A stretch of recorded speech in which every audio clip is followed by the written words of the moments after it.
Greetings. My name is Rohan Kulkarni and I head the healthcare practice at HFS Research. Welcome to HFS Unfiltered Stories podcast. I have with me this afternoon Vijay Pattabhiraman and Sri Tai to dwell into social determinants of health, amongst other things.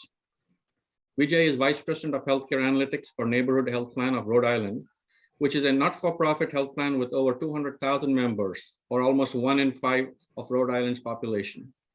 They support Medicaid, dual Medicaid, Medicare members, as well as the individual exchange market. Sri is the co-founder and CEO of Health Sigma, an enterprise that applies data science and artificial intelligence to improve the financial health and operational efficiencies of providers and payers. Prior to Health Sigma, he helped take Apollo Health Street from infancy to a $100 million exit, and has also held leadership positions at Booz & Co., Deloitte, and Beacon Health Options. Today, we will talk about social determinants of health, such as economic stability, education, community well-being, and more. Given my guests today are in a prime position with access to a spectrum of clinical, administrative, and other data that they have, we will dig into their views on using this data to leverage social determinants of health to improve the triple aim goals of better health outcomes, reducing cost of care, and improving experiences. So with that, let's talk unfiltered. Let's start with something that is extremely obvious: data. In this world of health and healthcare, the amount of data is overwhelming, and we have the tools to make sense of it. Yet, I believe the data is suboptimally used across the ecosystem, including not being able to utilize the potential of social determinants of health. So let me start with you, Vijay. What are your thoughts on why that is, and what will change that trajectory? Thank you, Rohan, for the opportunity to participate and share my perspective. I appreciate that. One of the main rationale, if you think about it, when the Affordable Care Act was instituted in 2014, there were 3 underlying goals that you just alluded to. Let's try to increase the number of folks who have access to insurance, right? And then demonstrate an evidence-based that there is a improved quality of care, as well as the overall PMPM cost we were able to reduce by driving people to preventive services.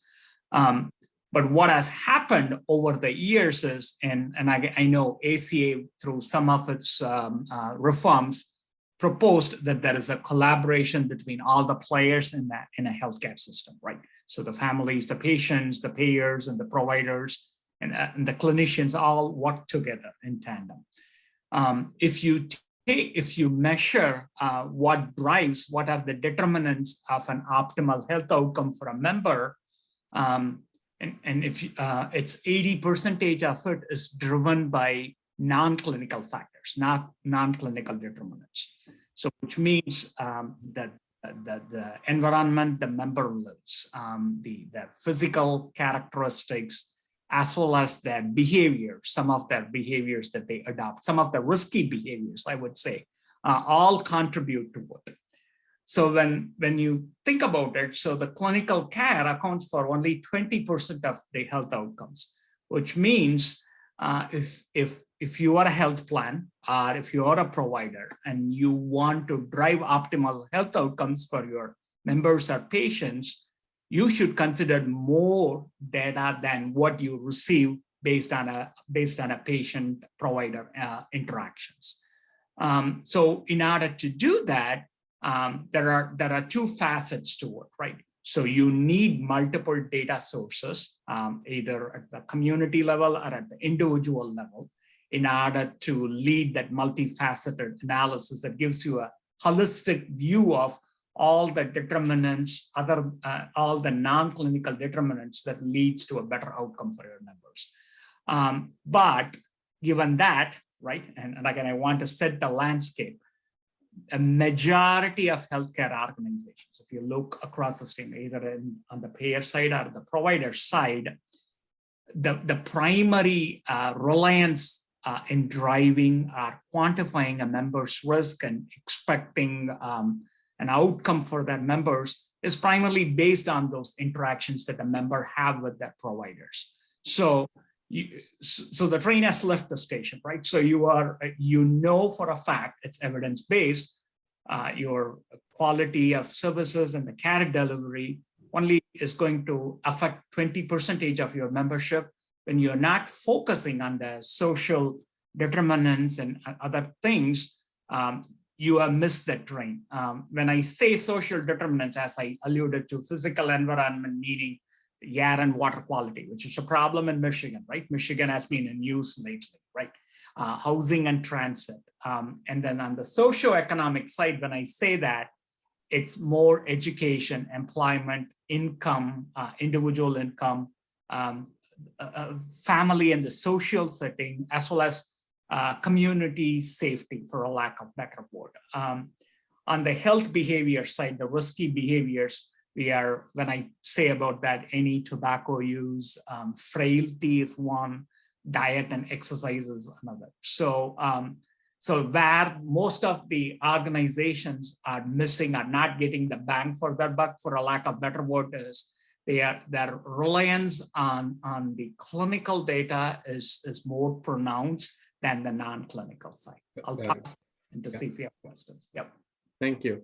Sri, I would love for you to weigh in as well, please. Rohan, thank you so much for having me.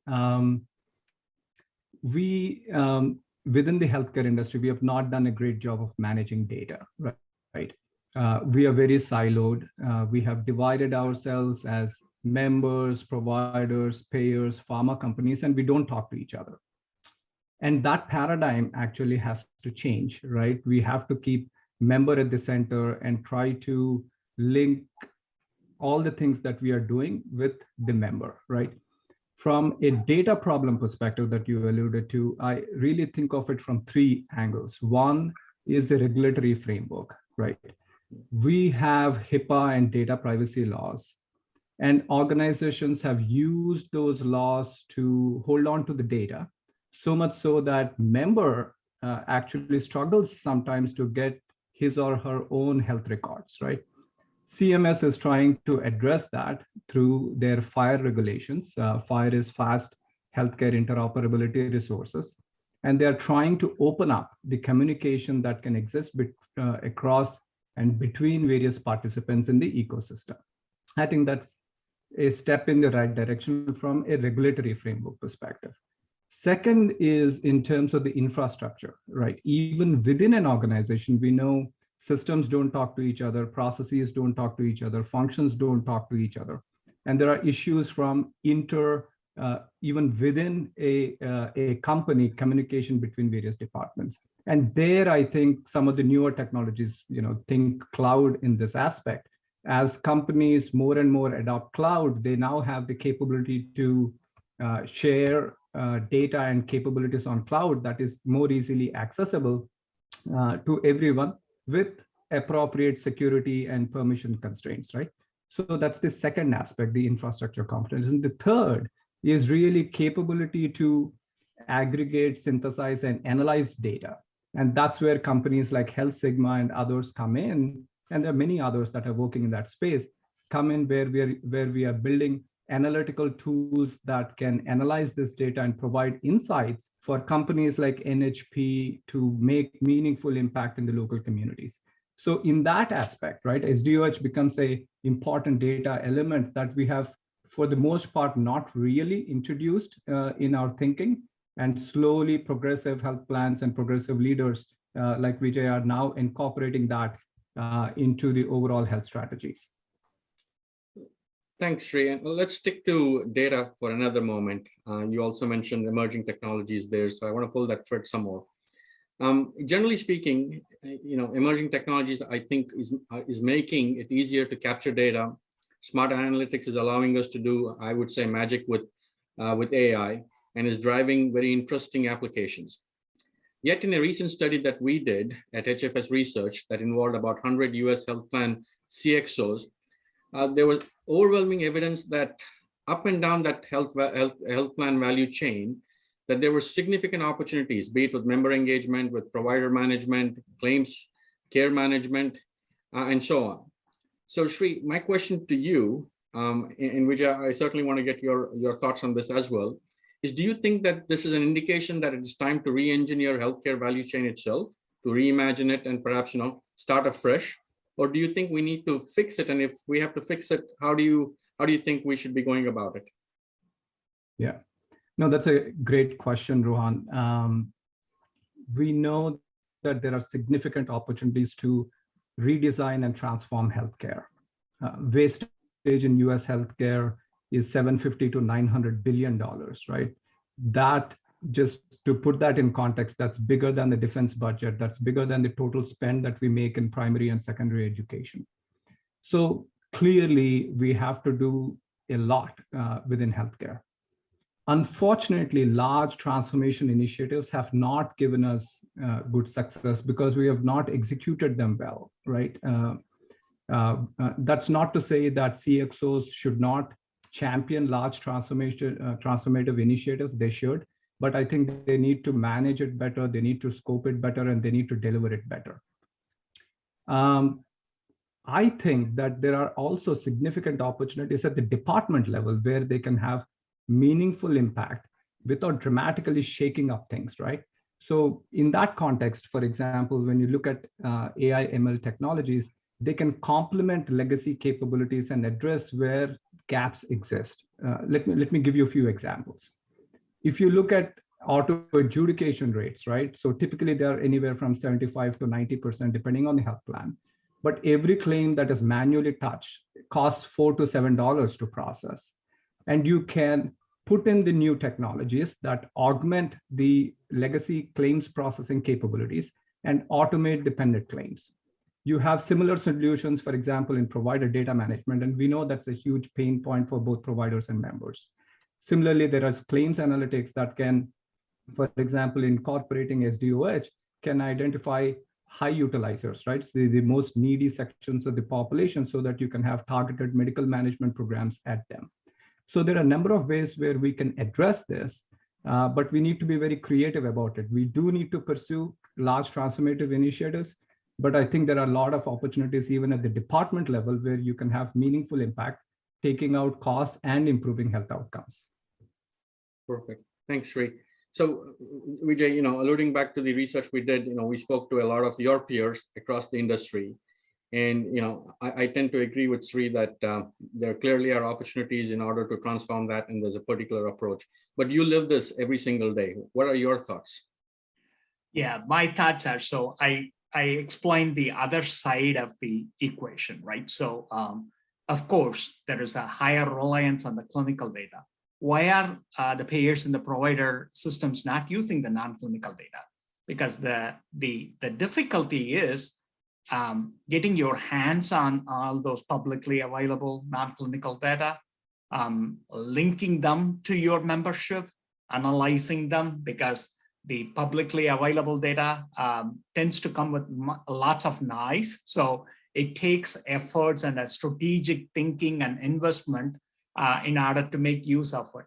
The other bigger challenge is also the disjointed way in which they are collected, right? Because again, this goes back to operationalizing as well as your surveys that are conducted, right?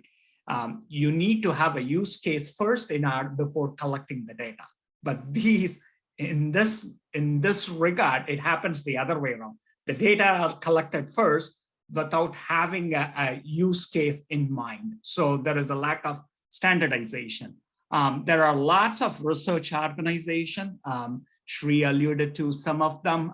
For example, the Institute of Medicine, as well as initiatives led by University of California, San Francisco, as well as San Diego, what they call a SIREN, Social Interventions Research and Evaluation Network, are basically working on that problem, improving the standardization and structuring of these data so that it can be easily integrated into your what I call as analytics smart, or your exploratory space, for a lack of a better word, a data lake and whatnot. But this requires, right? So in order to do that, right, it's great that those research organizations are going along the path of making it better for the common good.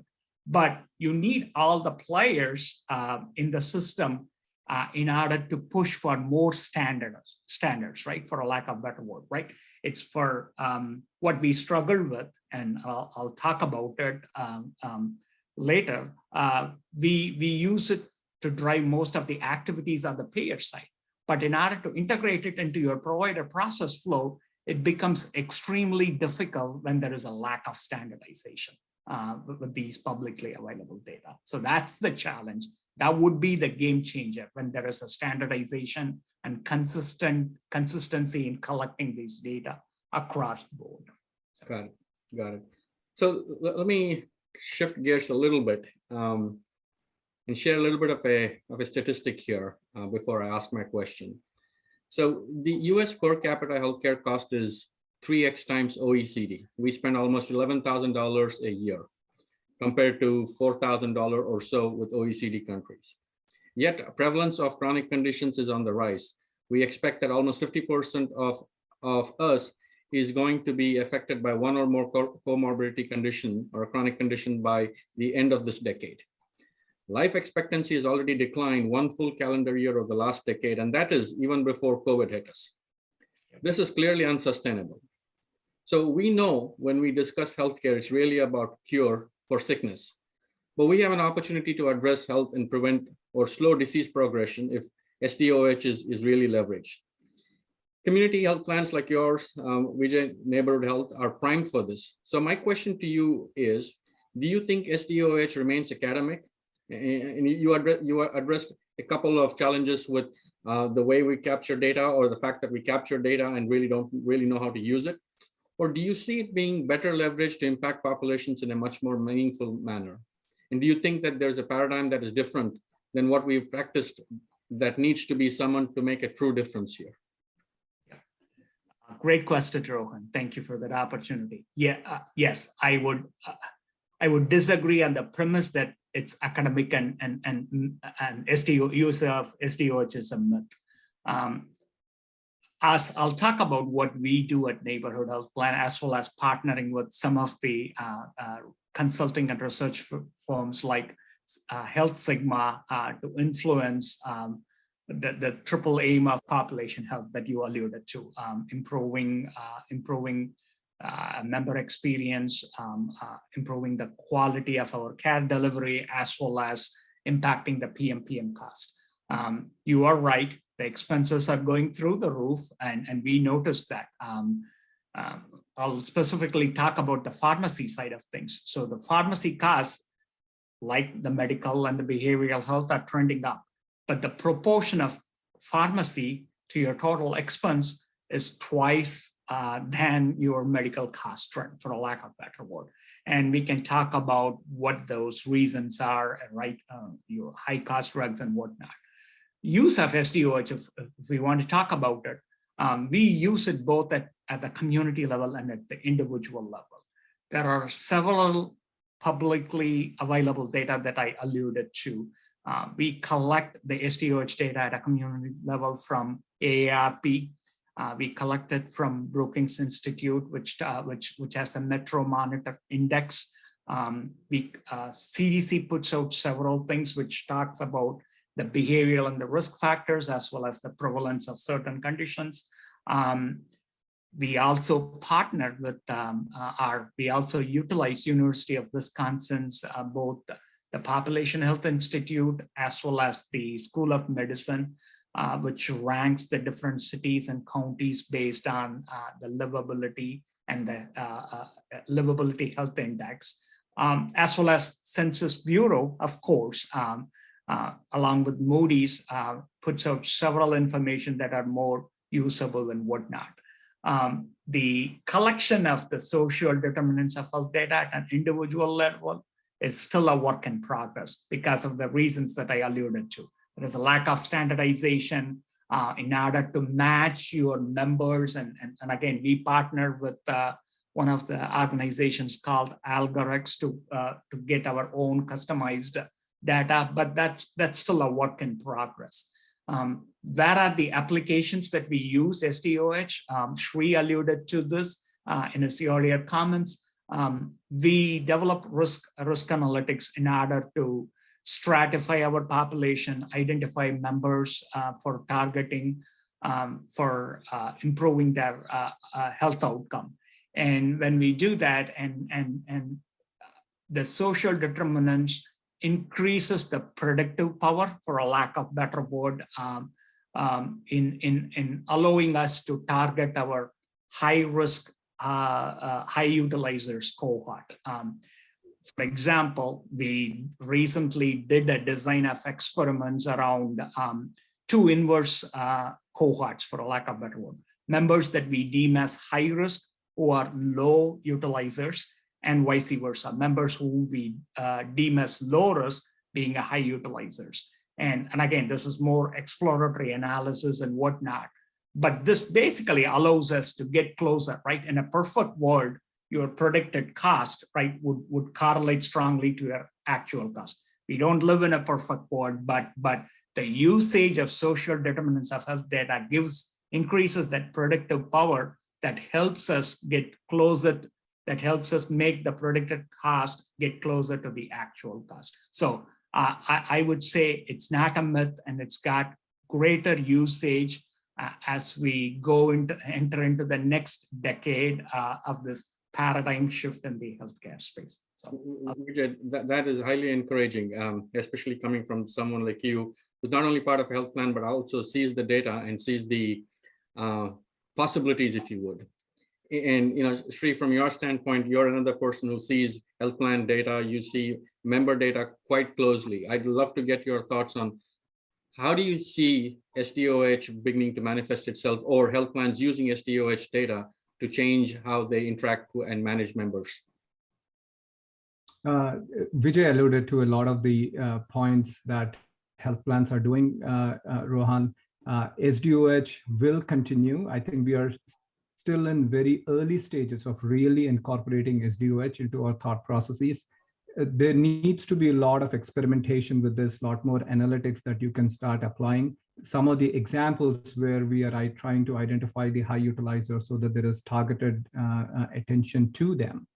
And there are a lot of other areas that we can actually move the analytics to. We can get it to the individual level and try to figure out what are the specific interventions that are needed. And not all of them need to be from a health plan perspective. There could be community level activities that I think the state and local level organizations should address as well. And there are opportunities for health plans to collaborate with some of the local community organizations to improve and have more meaningful impact. I think we are still in those early stages. There needs to be a lot of experimentation, and some of those models will work, some of the others will not work. But those that do work, I think we need to really scale them up. And there are a number of health plans that are trying to do it, and NHP happens to be one of them. And I think more experimentation needs to happen. To your point, the current curve of healthcare cost is unsustainable, right? It was 5% in 1960, healthcare as a percentage of GDP. Today it is 18%. So it is actually making US uncompetitive. So it is from an economic perspective, from a competitive perspective, and overall well-being of the society that we dramatically need to change. And SDoH is a very significant lever that we can apply. Thanks, Sri. You know, just before we get on the back half of our podcast, let me also make a comment specifically about the use of SDoH. I find ourselves at an inflection point, and I've discussed this with you gents in the past, where in 2020, for the very first time, enrollment in self-insured plans, or those that are sponsored by self-insured employers, actually increased over fully insured enrollment. What that really tells me is that employers now have a once in a generational opportunity to influence the behaviors of their employees and their employees' dependents, which are their families. The reason that makes me more encouraged about the possibilities of SDoH is employers are largely going to look at this from a productivity standpoint, and they recognize that productivity is driven by both the mental and the physical aspects of any employee, and that and their bias towards trying to address SDoH is likely going to improve that productivity and therefore their financials, right? And I think this is probably a more material shift in paradigm without actually talking about it. I think this is something that's organically going to happen just because of the nature of how enterprises tend to behave, right? So I just wanted to call that out as something that will complement what you gents have already spoken about, both from a health plan standpoint as well as from a technology enablement standpoint as well. So we have a few more minutes left on the clock here. Let's start thinking about this from a future standpoint. In a recent research that I published, I was able to show the distinct correlation of our lifestyle choices and health outcomes to our political affiliations. Ideology appears to play a material part in health outcomes. Now, given the level of polarization in the country, a small example is about mask mandates, for instance. There is a certain level of I guess anxiety would be the right way to think about it in terms of what the future holds. So Sri, let me ask you, what are your thoughts on the impact to the future trends of health and healthcare based on some of the ideological correlations to health outcomes? Yeah, Rohan, you're absolutely right. We live in very polarized times. And consequently, what it means is that very little actually gets done at the federal level because there is a gridlock there. But I am actually optimistic about what is happening at the ground level, right? At the state level, at the local level, at the county level. And I feel that is where the real ground action is. And that is where there can be meaningful impact to the communities. Let me give you just an example. I live in Texas, a red state. There is an affluent community near where I live, and there is a not so affluent community where I live. There are community activity centers in both those locations with almost similar facilities, right? The swimming pools, the basketball courts, and whatnot. The affluent community activity center, it costs about $40 to $50 a month for membership. In the not so affluent community, it costs $40 a year. So clearly at the local level, leaders are looking at community activity centers as a key enabler of socializing people, of having meaningful impact on the community, both from a mental health perspective, but also physical health perspective. So I do see action at the ground level. I'm very optimistic that as we have greater collaboration between regional health plans that are close to their communities and the communities themselves, we are going to see meaningful impact, though unfortunately there is a gridlock at the federal level. Fair enough, fair enough. Vijay, your thoughts? Yes, I would agree with some of the statements that, some of the thoughts that Sri shared. Yes, we live in a polarized world, but what gives me hope is the continued collaboration at the state level between the community health centers, right? Which is our founder, Neighborhood Health Plans founder, and the different provider networks. There is a reason on why the polarization and the underlying anxiety, right? The healthcare landscape has changed tremendously over the last decade or so, with the COVID worsening that situation. The demand for healthcare services has increased, as you alluded to earlier, Rohan.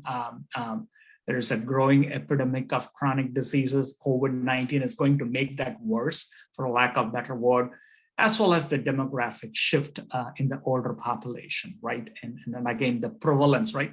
There's by 2050, 1 in every 5 individuals will be a diabetic, and that's a stark warning to us on where we are heading towards.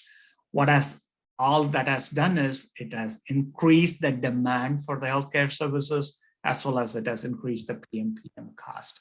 Then, I would say, right, in my adult life, for the first time, I never foresaw this. There is also the inequity in the system. Right now, Medicaid has more members in their line of business than Medicare for the first time, 71 million against 63 million. What made that happen? The inequity in the system, the COVID-19, and the prevalence of the different chronic conditions, as well as the influence that non-clinical determinants that I talked about, your lifestyle and whatnot, right? And again, most of the restaurants, if you go in, there are no servers anymore, right? This was before COVID, right?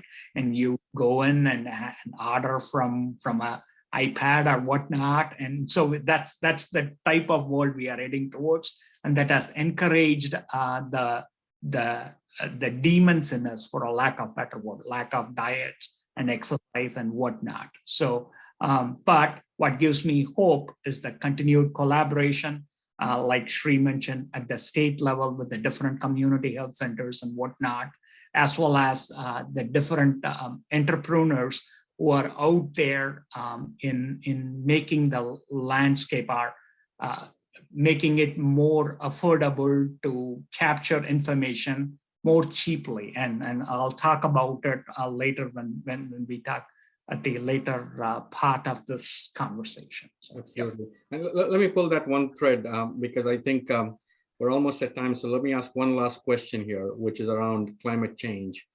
I believe that climate change is perhaps the ultimate existential crisis that we're all facing as humankind. And I suspect that it's probably 1,000x of the pandemic in terms of its ferocity. I also believe that SDoH has the attributes that could potentially modify human behaviors, potentially inculcate better lifestyles and help reverse or slow climate change.